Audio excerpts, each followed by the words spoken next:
Okay, everyone, I'm going to go through a quick video.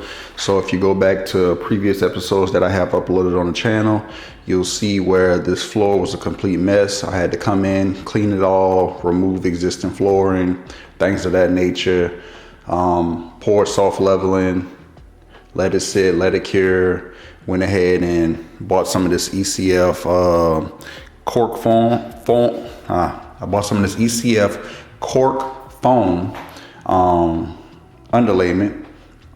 Didn't want to get anything like the pretty much the clear or the black trash bags that they sell for underlayment, because I heard too many read too many reviews, heard too many horror stories about that. Definitely didn't want to put down the LVP in here crunching every time you walked everywhere around, so didn't want to do that. So installed that. What you do is you roll the first row out, the second row butts up to the first row.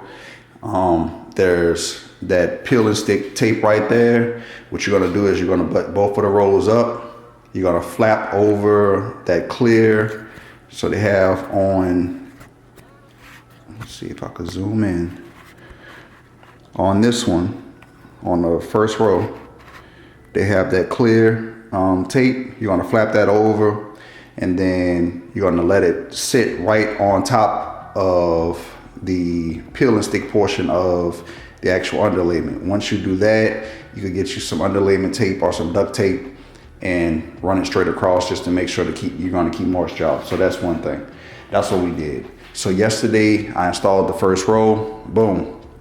Whatever I cut off the first row, I put over here on the far left side. I installed it from left to right. Started the first few rows. I wasn't using any wedges or spacers or anything like that until we got about midway through. And then I started placing them up against the wall. That way, when I hit the board from right to left, that's right to left, I didn't have to worry about it going up against the wall because I have the wedges installed. Also, I had my wife standing on the first board or the second board or the third board that I put in. So when I hit it, I'd have to worry about it moving as well. So I do need to go back with my oscillating tool along the wall, and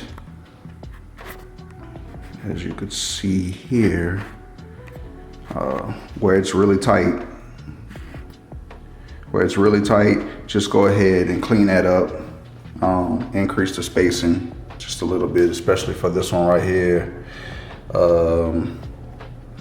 These other ones are fine. Maybe that second to last one and a little bit of the last one. Clean that up against the wall is good to go. That's good. And then over here, probably 1, 2, probably 2 from over here. So 4 total boards. So what I'm going to do is going to end up installing the entire floor, knocking it out, getting it done, and then pretty much going from there. So like I said before, if you want, you could do whatever you want, but I wouldn't suggest purchasing the underlayment like a trash bag, essentially, or the moisture barrier, because it makes a whole lot of noise when you walk on top of it. I mean, I can't say that I've tested out that theory, but I have picked up those moisture barriers from inside of the store, and that is what I found.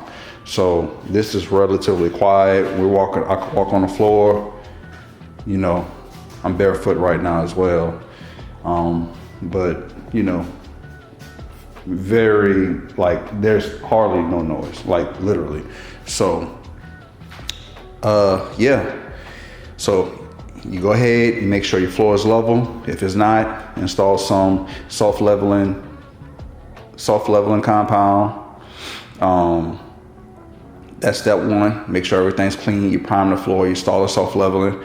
From there, you'll go ahead, and the instructions for this particular LVP say that you have to wait 90 days for it to actually like cure before you want to put something on top of it. So you do that. You buy your underlayment. If you go with this option here, I think it's 75 square feet for $66 and some change, which is, you know, it's on the expensive side, but I mean, you get what you pay for. So in most instances. you start your underlayment, and then, like I say, you just go from there. So we're installing ours from one wall to other wall, like here. So if you're standing here, it's pretty much going in a horizontal pattern, because when you go to the front entry of the house, you go from the door all the way to the back portion of the house, which I'm not going to film right now because it's a mess. It's working last night, but you get the picture. So you want to go along the long wall. So that's essentially what we did. And even in this room, this is the long wall. Even though when you come through the double doors, you're going to see it going from left to right, but this is actually a longer wall. So fairly simple process. We did this in a few hours, just trying to get a routine down, something down, that actually worked for us, which we were able to do. So yeah, get your underlayment, install that, make sure your floor is relatively level, and then from there you go ahead and install the LVP. Put in one row, piece that we cut off on this very end over here. We put it down right there. We continued on. So we put that piece down right there, continued on. When we cut down a piece over there, we put it here. Yes, I understand that gap is kind of big, but by the time I put baseboard and shoe molding down, you're not gonna see it. So I'm not worried about that. And then you just keep carrying on, keep on keeping on. There was one time where she measured wrong, but not the end of the world.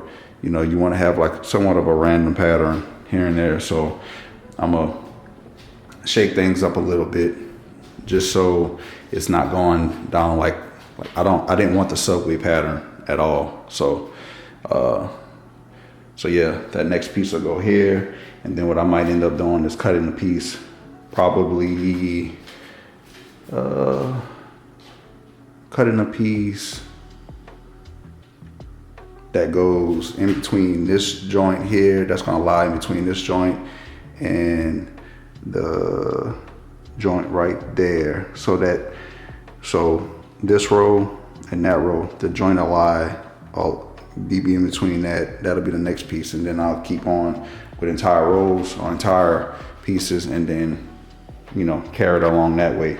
So stay tuned. Just a quick overview of what we did one day installing the LVP. From there, I'll change out those outlets as well. Installing some baseboard, painting around the doors, sanding and painting around the door frame, cleaning that light, get a little brush and clean it up. But this is what we have. Yes, I did the flattened coffered ceiling as well.